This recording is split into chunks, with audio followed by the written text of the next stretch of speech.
Thank you. Hare Krishna. Yeah. Sure. Hare Krishna, dear devotees. My name is Tulsi Sakhi Devi Dasi. We'll start our Bhagavatam class with Jai Radha Madhava.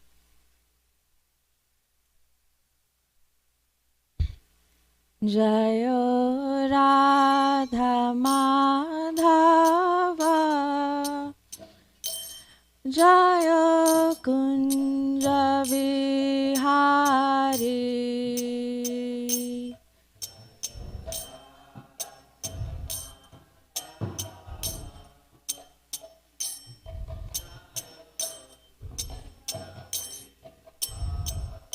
Jaya Radha Madhava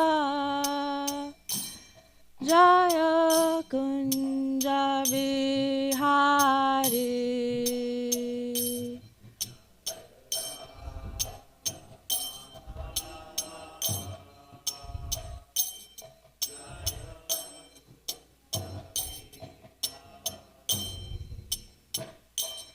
Jaya Radha Madhava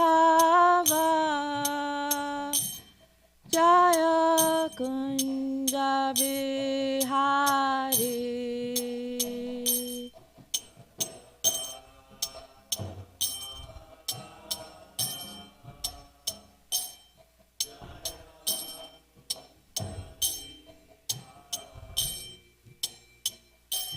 Jaya Gopijana Vallabha Jaya Girivaradhari Jaya Girivaradhari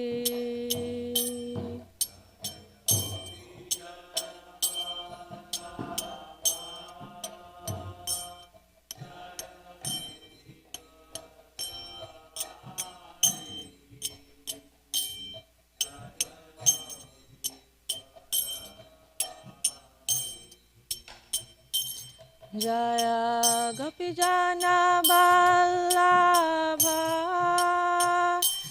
Jaya Girivaradhari Jaya Girivaradhari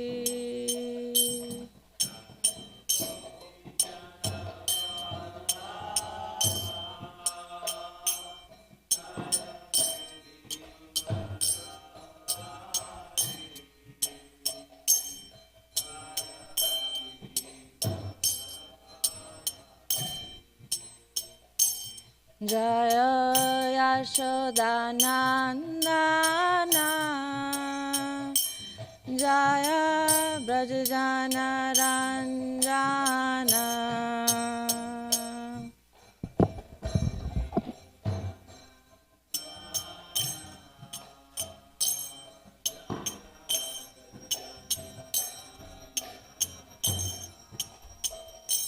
Jaya Yashodanandana Jaya Brajajana Ranjana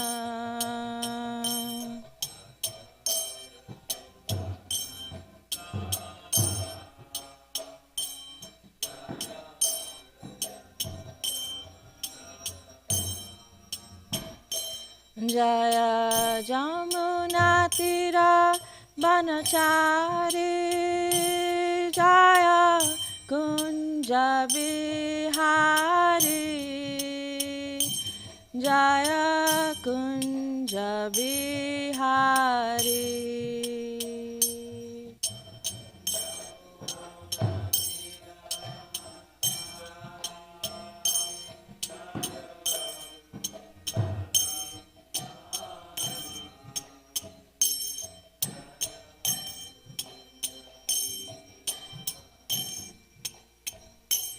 Jaya Jamuna Tira Banachari Jaya Kunja Vihari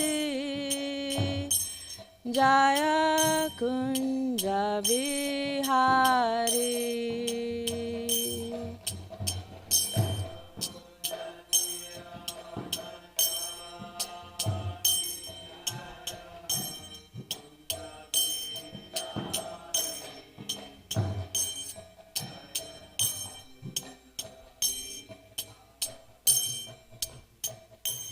Jaya Radha Madhava Jaya Kunja Bihari.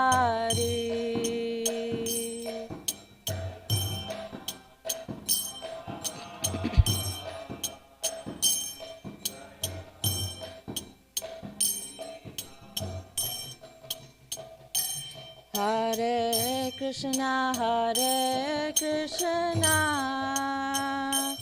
Krishna Krishna, Hare Hare, Hare Rama, Rama Rama, Hare Hare.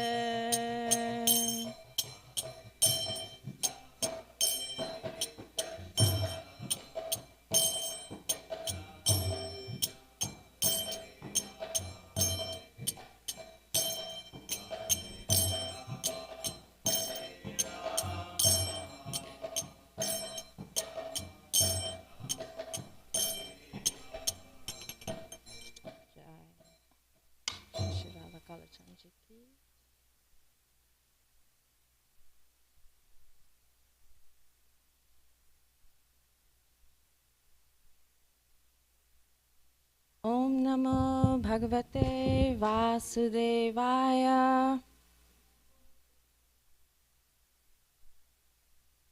Om Namo Bhagavate Vasudevaya.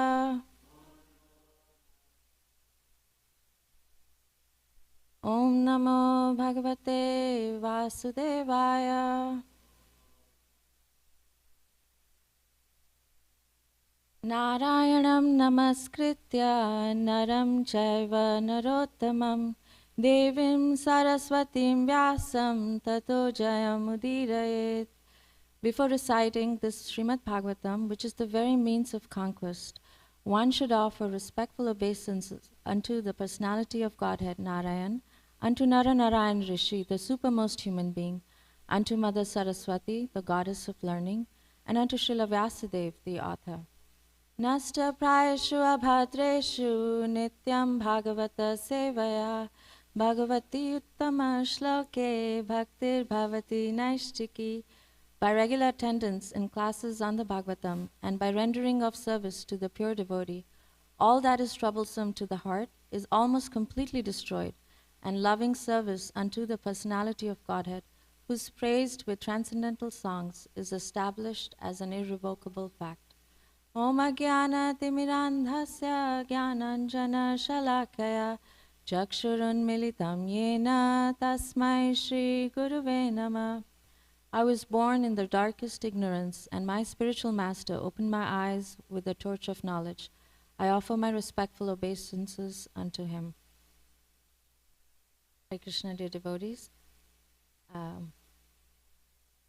Today we will, today's speaker's choice. We will do a lot of reading today. So I was meditating. Mondays normally Rupanuga Prabhu gives classes, and last time he gave class, he was mentioning about the time of death and about how we may not have devotees around us, and living our life affairs may be so difficult that we may even forget Krishna.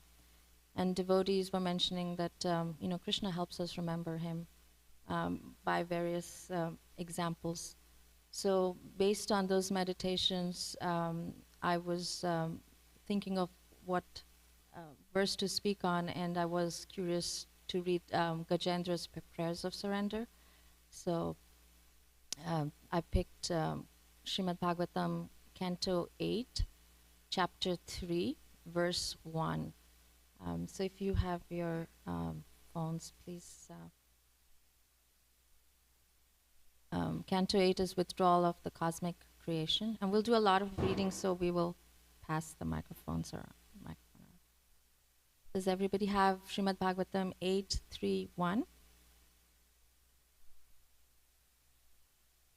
Shri Badarayani Ruvacha Evam Vyavasito Buddhaya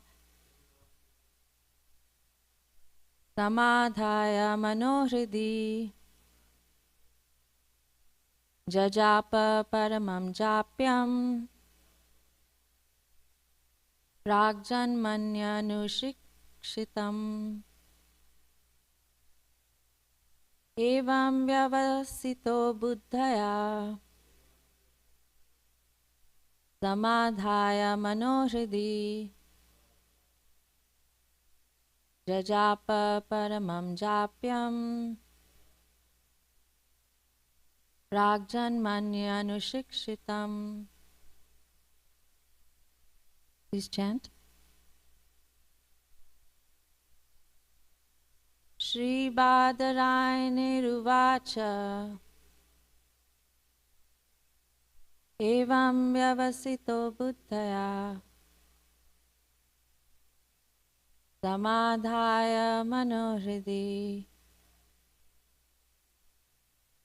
jajapa paramam japyam pragjanmanyanushikshitam.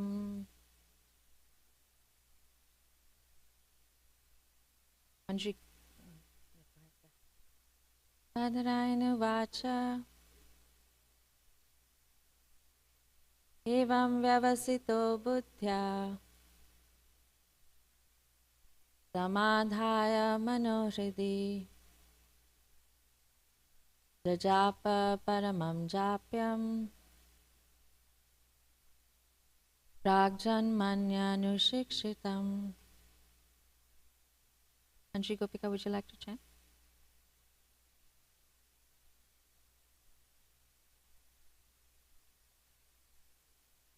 Shri Badarayaniruvacha evam vyavasito buddhya samadhaya manohridi jajapa paramam japyam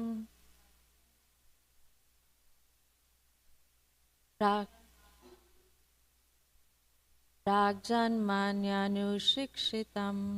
Thank you. Synonyms together. Shri Badarayani Uvacha. Shri Sukadev Goswami said, Evam, thus, Vyavasita, fixed, Buddhaya, by intelligence, Samadhaya, for concentration, Mana, the mind, Hridi, in consciousness or in the heart, Jajapa, he chanted, Paramam, a supreme, Japyam, mantra he had learned from great devotees, Prakjanmani, in his previous birth, Anukshikshitam, practiced. Translation. Sri Shukadev Goswami continued, Thereafter, the king of the elephants, Gajendra, fixed his mind in his heart with perfect intelligence and chanted a mantra which he had learned in his previous birth as Indradyumna, and which he remembered by the grace of Krishna. So, could we take turns and read the purport as well?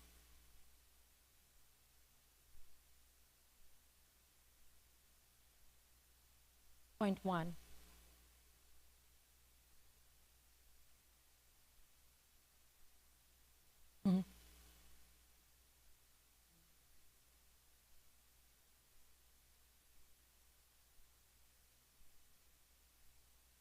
I can start. Such remembrance is described in Bhagavad Gita 6.43-44. Tatra tam buddhi samyogam labate parva dehikam yatate cha tato bhuya samsidho kurunandana purvabhyasena tenaiva hriyate hyavashopisa. In these verses, it is assured that even if a person engaged in devotional service falls down, he is not degraded, but is placed in a position in which he will, in due course of time, remember the Supreme Personality of Godhead.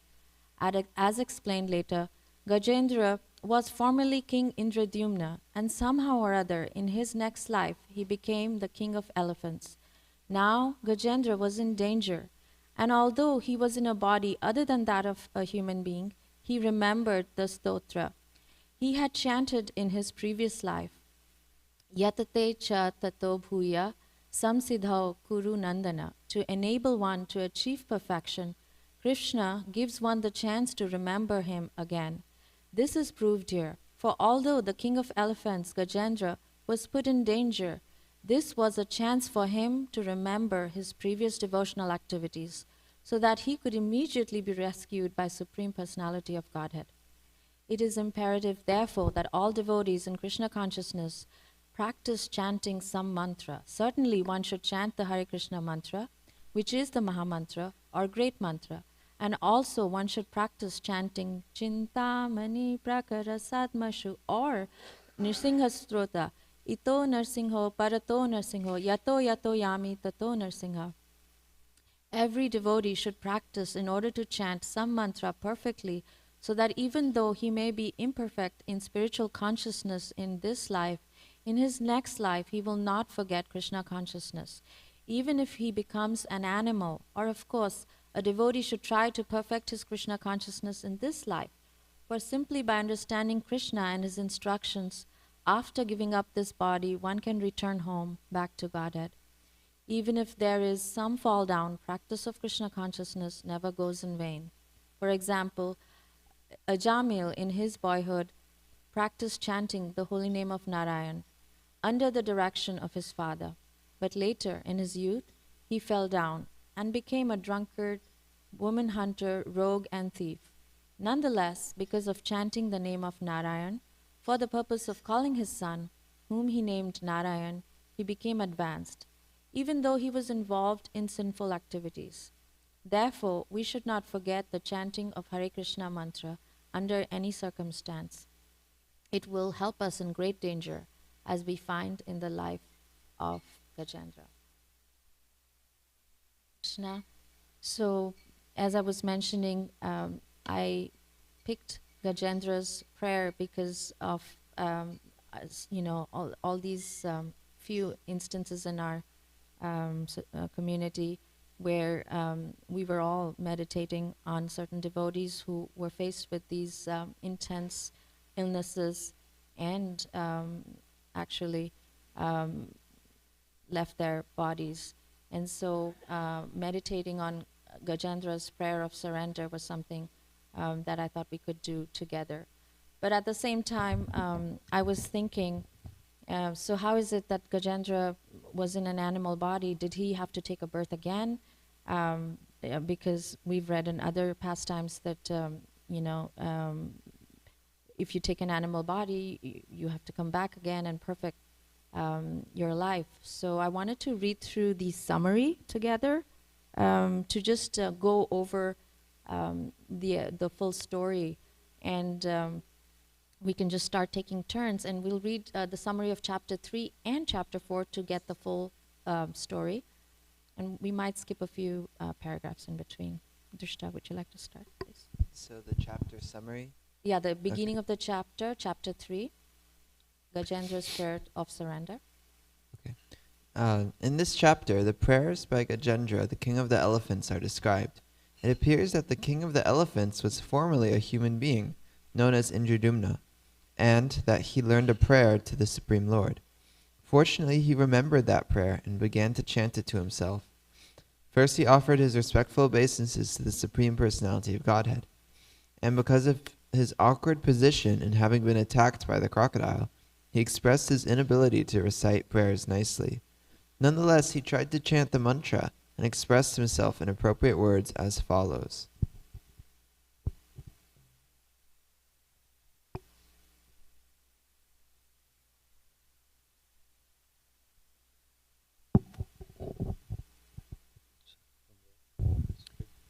We can start actually, now we have the prayers, and we'll go into detail when we come to this. So we can go to the last paragraph of the summary. It starts with, in this way. So Gajendra spoke his prayers to the Lord, and then in the last verse. In this way, the king of the elephants, Gajendra, offered prayers directly to the Supreme Personality of Godhead without mistaking him for one of the demigods. None of the demigods came to see him, not even Brahma or Shiva. Rather, the Supreme Personality of Godhead, Narayana, seated on Garuda, personally appeared before him. Gajendra, by lifting his trunk, offered obeisances to the Lord, and the Lord immediately pulled him up from the water along with the crocodile who had captured his leg. Then the Lord killed the crocodile and thus rescued Gajendra. We can go into, there was a backstory of, so how was Gajendra, being an animal, able to remember Lord Vishnu and offer prayers? So in chapter 4, we read the backstory.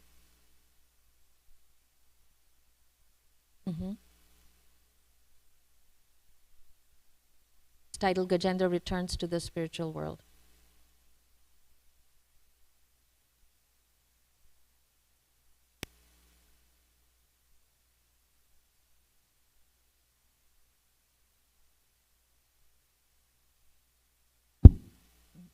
This fourth chapter describes the previous birth of Gajendra and the crocodile. It tells how the crocodile became a Gandharva and how Gajendra became an associate of the Supreme Personality of Godhead.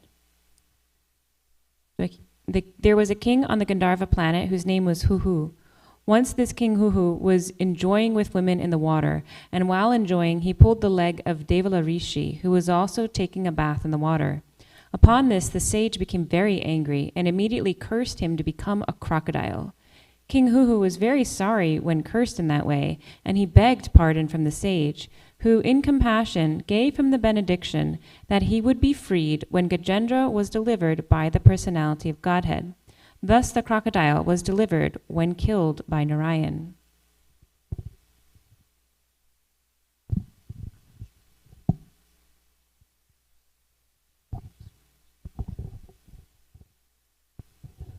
When Gajendra, by the mercy of the Lord, became one of the Lord's associates in Vaikuntha, he got 4 hands. This achievement is called Sarupya Mukti, or the liberation of receiving a spiritual body exactly like that of Narayana. Gajendra, in his previous birth, had been a great devotee of Lord Vishnu.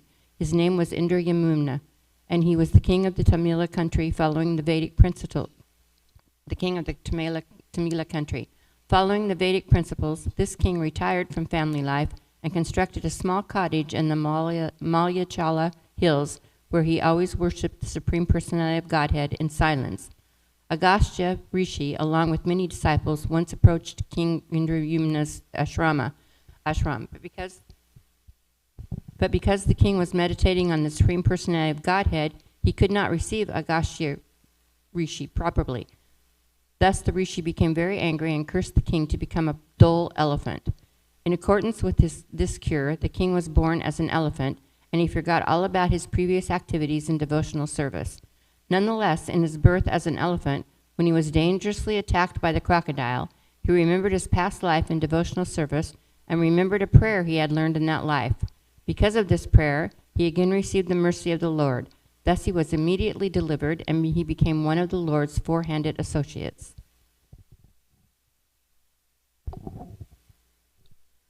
Sukadeva Goswami ends this chapter by describing the good fortune of the elephant. Sukadeva Goswami says that by hearing the narration of Gajendra's deliverance, one can also get the opportunity to be delivered. Sukadeva Goswami vividly describes this, and thus the chapter ends. So this is a beautiful chapter where Gajendra the elephant gets delivered by Vishnu and actually goes back to the spiritual body straight from his animal elephant body. And we see how and why from his past life this came to pass. So we see that every significant pastime is preceded by a curse. Speaking of the Bhagavatam was preceded by a curse. And we can see that how reversals have a potential to be great opportunities in our life. In material life, we have a tendency to want things to go our way. If they don't go our way, we may become angry, vengeful, or depending on our conditioning, become depressed or commit even suicide. We have the same conditioning when we come to spiritual life. It is not like when we walk in the door of the hospital, we start feeling great right away. In fact, sometimes when we come to the hospital as patients, we may start to feel worse. There's more pain because maybe sometimes a surgery is being done. And that is the process of taking the disease out. And then right after the surgery, we also have limitations on diet and movement. Similarly, life in spiritual life is coming to the hospital of the heart. There is going to be a lot of difficulty, and sometimes even more difficulty than if we remained with the disease. One of the difficulty is we expect things to go our way, even in spiritual life.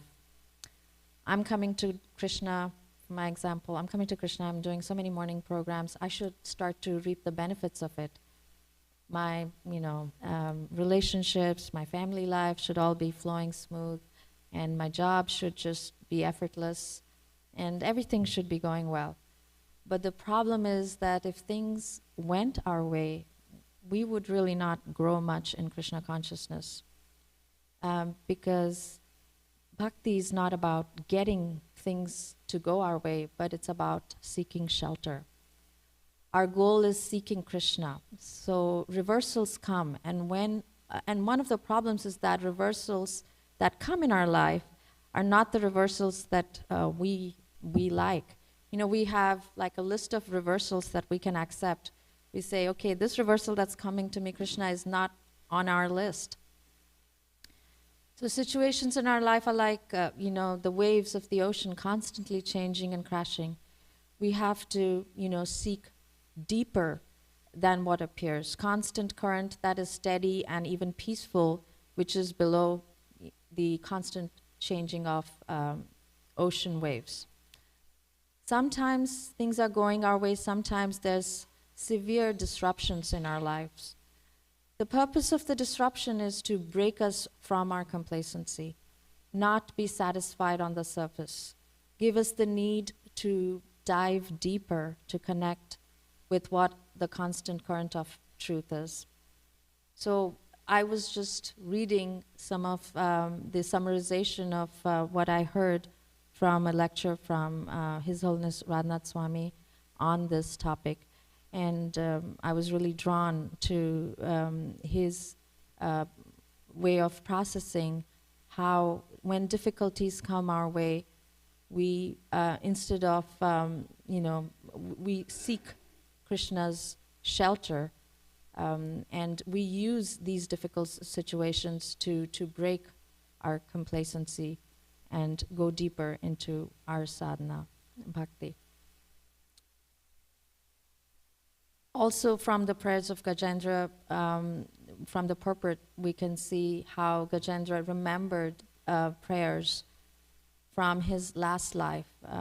I remember His Holiness, His Grace Vaisheshika Prabhu was also saying one time in his classes that we should try to remember the prayers from the Bhagavatam so that we can recite them. And so the prayers of Gajendra are also something that we can all meditate on. Wanted to see if anybody would had some personal experiences that they would like to share about reversals that they might have faced, or any realizations on those points.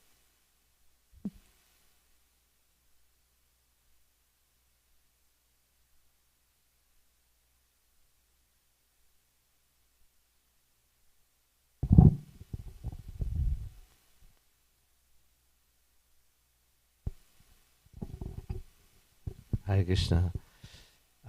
Thank you for bringing that up. So this is an opportunity for me to glorify the devotees. There are many such incidents, but the one that comes to my mind right away is after moving to Dallas, how I had a, long story short, I had a very chronic backache issue. And then finally one day I just collapsed. And then I was scheduled for the spinal surgery. So during that particular period, I was sharing this yesterday with few other devotees. So I can still recall when I was going through that ordeal, and such severe pain I had, and not only just in the back, but especially in my right leg, all through the leg. I could not budge my leg an inch. If I did that, then it would be like a bullet just shooting into my brain. The pain was so excruciatingly painful. You know, I mean, I couldn't tolerate it. I was like sleepy, but then I couldn't fall asleep. Anyways, so during that particular phase, the holy name that I chanted, it was never before and never after. So that was my realization. And I would also take this opportunity to thank all the devotees here, wonderful devotees, including my good wife. She took care of me so well. And all these wonderful congregation devotees, they came forward. They were providing prasadam and mental support, monetary support, and everything. So I'm feeling grateful for everything. So that reversal was reversed in the beautiful spiritual experience by the grace of their lordships and the devotees. Thank you very much. Joy. We're made of the mercy and love of our devotees. And thank you for reminding us, because when these incidents happen in our life and we go past them, I tend to forget that these difficulties happened. And then when others are going through, I was like, oh yes, there was a time that I had the similar situation, and how Krishna's mercy, devotees' mercy, we went past it. Would anybody else like to share something?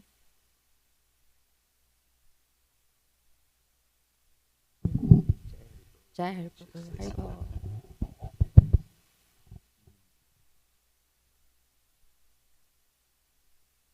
Well, I can't really think of anything, but I have one kind of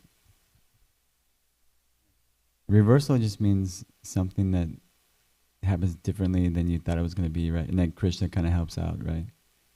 So it's like, I have one like kind of like story that I always, often think about.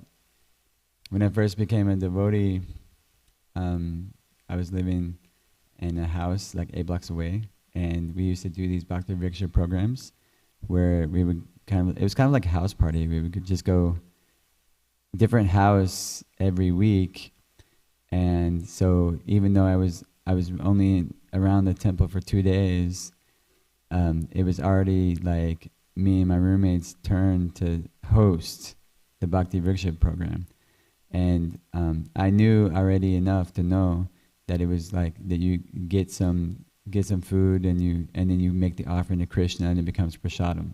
So I was like, I took a bus to Fiesta, and I was a bartender before, so I was like, well, I can't cook. I'm not a cook, but I can try to mix something up, make a drink, like a non-alcoholic drink, And so I was going to get like all the juices and all the, like every kind of, and I was like, I want to get the coconut juice that has the pulp in it, because that's the really good stuff, because I got to offer the good stuff to Krishna, And so I got those little bottles with the coconut with the pulp in it, and then I got the orange juice and apple juice and milk, and I got bags of ice, and I didn't know we had to do everything ourselves, so I got the fruiteria, they chop up the fruit, and I got like 3 boxes of that, and then I'm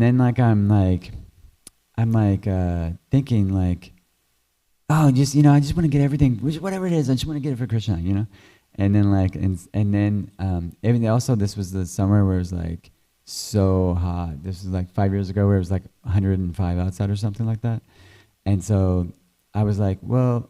By the time I got to the Fiesta checkout station, I was thinking like, oh, should I put some of it back? And I was like, no, you can't put anything back that you want to give to Krishna, And so I was like, okay, just keep going, just put everything.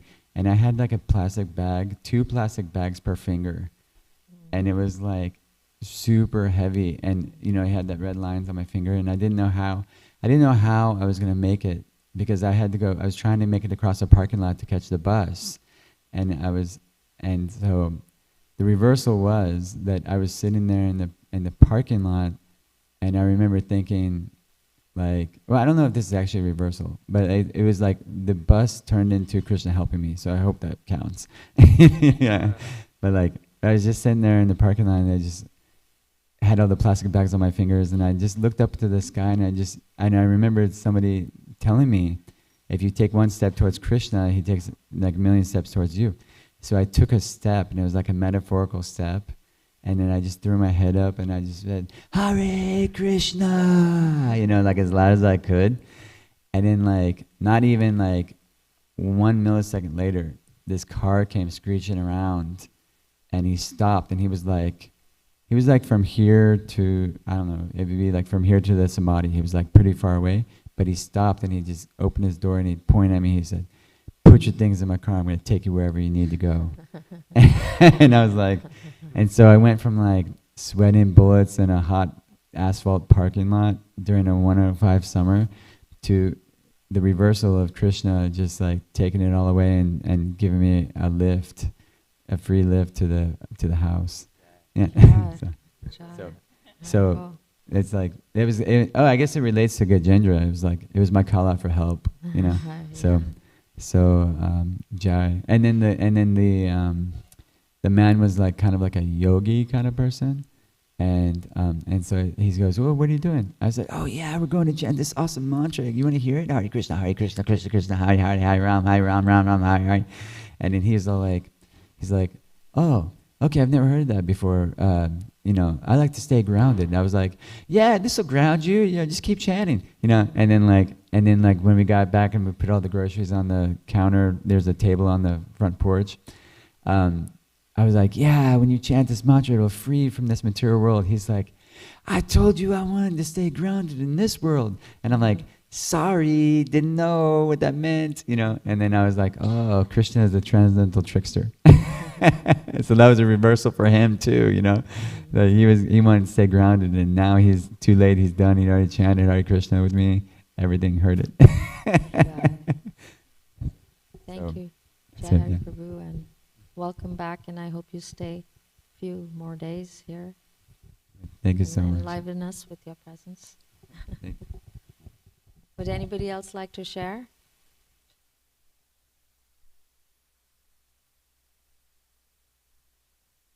I can share one more while you're thinking. So I have mentioned this in the past, but long time ago, there was a point in time in my life where I decided to leave America, go back because of my life circumstances. So I sold everything I owned, had a condo in LA, sold that, or basically got that in the process of selling, which is called the escrow. And so went back to India, and it was a difficult time in my life, and so I was just recuperating from the difficult trauma. And within a month or two of going back to India, the escrow actually fell apart. The person who was going to buy the property backed out. And so I was left with debt to pay back, and I was back in India. And I was just like, literally, I remember asking Krishna, why? You've put me through so much, and now again, now I have, so much debt. What am I going to do?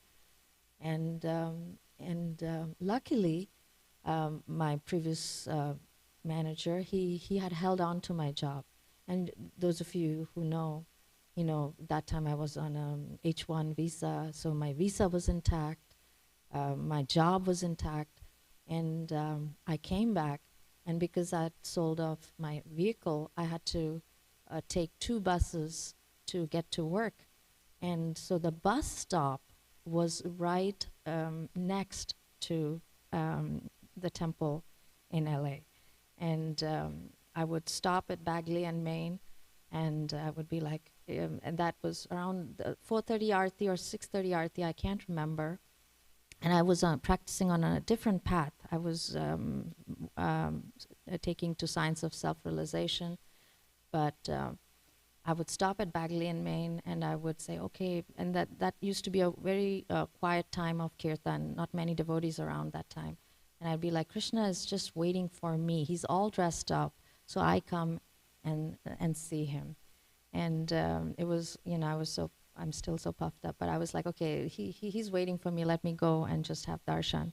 And if I was it was so beautiful to have darshan of Rukmini Dwarkadish looking so beautiful, and stopping at Bagley in Maine, and then I would walk home from there. And that reversal, that forced me to come back to America, that forced me to start working again, that forced me to take buses, actually gave me the mercy so I could come have Krishna's darshan. And in Science of Self-Realization, if any of you who have seen the centers there, they have Krishna there, and they have Jesus there. They have Jesus on one side of the altar and Krishna. And the picture of Krishna, he has straight hair and he doesn't have earrings. And he's very sober looking. And I would come and see Rukmini Dwarkadish, and they were so beautifully opulent, curly hair, beautiful earrings. And it's like, Krishna looks so sad over there. Krishna looks so happy here. And also just seeing, even in that process, there was mentioned that, it's a process of Kriya Yoga. So you do these exercises and then you work out your karma, and within 8 years you get out of this life. And but there was mention in the verses, in the book, that if you don't have devotion, then these exercises will not help you. But there was no mention of how to get the devotion. So then I was coming to the ISKCON temple, Rukmini Dwarkadish's temple, and I would see, even if I didn't know anything about their practices, you could feel how much devotion the pujaris had when they were doing the artis. And it was, I could feel, and I see like here that Krishna is being worshipped, and the devotees and the pujaris have so much devotion. And so gradually my heart was softened, purified, and mercy of devotees. I switched parties, I jumped ship, and I took to Krishna consciousness. So that was an example of a reversal in my life that ultimately gave me the association of you wonderful devotees.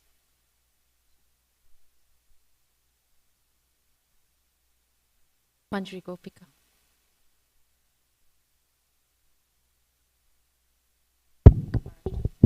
Hare Krishna. I don't really have one to share. Mine was the same as Gokulananda's, but you made me remember His Holiness Radhanath Swami Maharaj. I was just thinking about his book, The Journey Home, and how he thought like he had hit the jackpot. He had his best friend Gary, and then his other friend, whose name I can't remember right now. They were going to take the whole summer off and travel through Europe, and their friend had all this money, and so he was going to fund the entire trip. So they were going to stay at hostels, and they were going to take buses and trains and go all across these beautiful places in Europe. But then they got to England, was it? And their first night they camped out, and when they woke up, all the money was gone. And so the friend who had the money, he was like, the money's gone, I gotta go home. Like, his parents paid for a flight ticket home, and Gary and Radhanath Swami decided to stay. And I was just thinking, like, Maharaj faced so many problems in that book, and he learned a lesson out of all of them. But really the whole spiritual journey began with that one big problem of, oh my God, now we have no money, what are we going to do?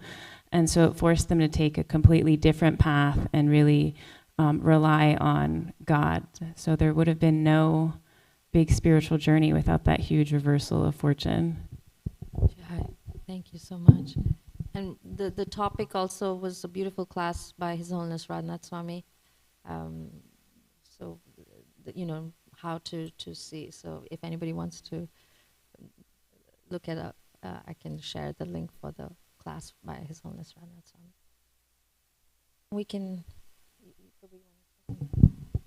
I just remembered, since you mentioned, and she also mentioned about Radhanath Swami. So I remember my senior god brother shared this. So they said Radharana Swami was given the personal instruction by his spiritual master, his divine guest, to serve Kirtananda Swami. Okay. And long story short, so some sort of deviation happened during that particular period, and yet Radharana Swami didn't give up serving him. So although, people started accusing, so to say, that, why are you sticking on to him? He's not, ISKCON anymore, or, so on and so forth. But he was so much dedicated to that personal instruction by his spiritual master. And this God brother said, just see, after that everything changed. That was a reversal he was going through, but just see Krishna's mercy and reward that he's reaping now because of that sincere dedication to the personal instruction of his spiritual master. Although he wanted to be always in the back, but he was forced to come in front. And later on, everyone knows how the temple thrived in Mumbai, and he became sort of, although he didn't like to be, he became so famous. So the reversal sometimes, like they say, when you shoot an arrow, you have to pull it in the back. So it appears like I'm, going backwards, but in order to shoot up forward, you need to pull that string. Then only it goes with such vigor and force. Thank you, Prabhu, for sharing this example. I really like this example because he took shelter, Radha Swami took shelter of his Guru Maharaj's instruction. And like you said, at that time, it felt like the instruction was wrong. But because he took shelter of the instruction, Guru, Krishna, everybody came to Maharaj's rescue and turned that into such a beautiful Add a little? life's mission. Yes, please. So then in one of the brahmachari classes, it always stayed. This was discussed to what extent and how far one should follow one's authority. Because most of the times, general understanding is that, in different situations, like smaller units, wife and husband, whoever is authority, to what extent one should follow the authority. So there are general understanding is that if it becomes too much, you just give up and you should just come out. But that discussion was so wonderful. I wish I had that recording. But the summum bonum, the essence of that discussion was, one of my senior god brothers, he said, this question was asked to Radhana Swami, who lived by just now we discussed, right? So he gave the answer in this, in this way, excuse me. He said, until your authority says, you're not the soul, you're the body. And Krishna is not supreme, Lord Shiva is supreme. So he lived by that instruction. It's very, very difficult. And I'm not saying this is black or white understanding. So please don't take it, as the, what is the Veda Vakya, Brahma Vakya. It's not a Brahma Vakya. It is applicable as per time, place, and situation, depending upon the person. But we see the lesson to me is anybody who lives by this instruction, even going that far, Krishna rewards. Krishna rewards, definitely. Yeah, and I like the point you're making that we should know our limitations also of how much we can follow the instructions. So till we can, and otherwise then take shelter of devotees.